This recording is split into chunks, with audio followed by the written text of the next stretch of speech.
Estás en el corazón de México, en la última área bien conservada en el centro del país, en la reserva de la biosfera Sierra Gorda de Querétaro. Tiene un mérito increíble porque aquí tenemos influencias neárticas y tropicales. Así que somos lo más sureño del oso negro y lo más norteño del jaguar.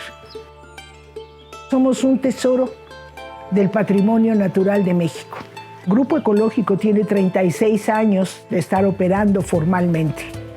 Yo venía aquí a vivir una vida de autosuficiencia, pero a cada vez que bajábamos a Jalpan, un nuevo tiradero de basura, un camino que abrían por allí, fue imposible no actuar.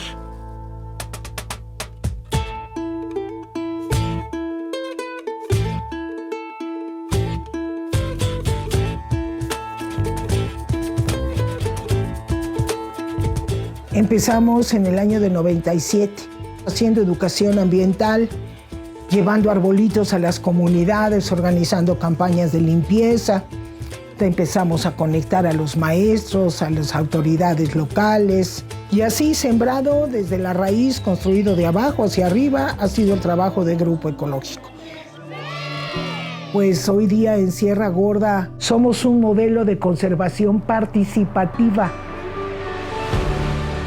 Abarcamos un territorio de 1 millón de acres, 33% del estado de Querétaro.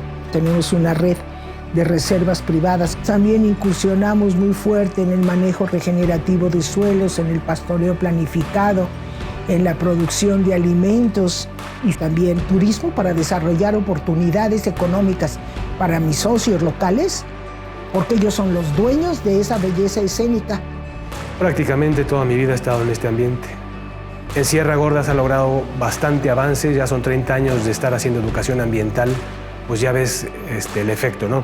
Gente de mi edad, que de chicos fueron impactados por esas clases de educación ambiental de mi mamá, ahora están siendo presidentes municipales, o funcionarios o maestros. Aquí lo que hemos desarrollado es una herramienta para regenerar el capital natural de la región.